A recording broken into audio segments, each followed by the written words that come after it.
ഇന്നു രാത്രി ഇറാനിലേക്ക് അതിശക്തമായിട്ടുള്ള ആക്രമണം നടത്തുമെന്നാണ് അമേരിക്ക നൽകുന്ന മുന്നറിയിപ്പ്. ഗാർഗ് ദ്വീപ് അമേരിക്ക പിടിച്ചെടുക്കുമെന്ന് പ്രസിഡന്റ് ഡൊണാൾഡ് ട്രംപ് താക്കീത് നൽകുകയും ചെയ്യുന്നുണ്ട്. ഇറാനെ സംബന്ധിച്ചിടത്തോളം അതിനിർണായകമാണ് ഗാർഗ് ദ്വീപ്. തീരത്തു നിന്നും ഏതാണ്ട് 25 കിലോമീറ്റർ മാത്രം അകലെയുള്ള ഗാർഗ് ദ്വീപിൽ വഴിയാണ് ഇറാന്റെ 90% ഇന്ധന നീക്കവും നടത്തുന്നത്. മാത്രമല്ല ഏതാണ്ട് 30 ദശലക്ഷം ബാരൽ എണ്ണ സംഭരിക്കാൻ ശേഷിയുള്ളതാണ് ഗാർഗ് ദ്വീപിലെ സംവിധാനങ്ങളൊക്കെ തന്നെ. അതെല്ലാം തകർക്കുമെന്നുള്ളതാണ് ഇപ്പോൾ അമേരിക്ക നൽകുന്ന മുന്നറിയിപ്പ്. വലിയ ജാഗ്രത ഇറാനിലുണ്ട്. ശക്തമായിട്ടുള്ള താക്കീത് ഡൊണാൾഡ് ട്രംപ് നൽകുകയും ചെയ്യുന്നുണ്ട്.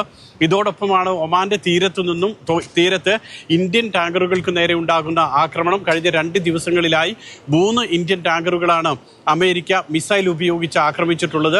അതിൽ ഏറ്റവും പ്രധാനം ഈ സെറ്റിബെല്ലോ എന്ന് പറയുന്ന ഇന്ധന ടാങ്കറിന് നേരെ ഉണ്ടായിട്ടുള്ള ആക്രമണമാണ്.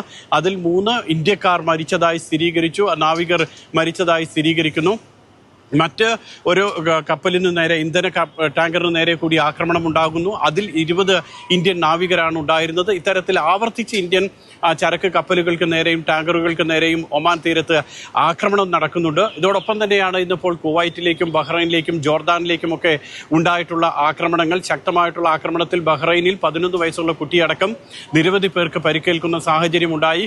കുവൈറ്റ് അന്താരാഷ്ട്ര വിമാനത്താവളം ഏതാണ്ട് 5 മണിക്കൂർ അടച്ചിടുകയും ചെയ്തു.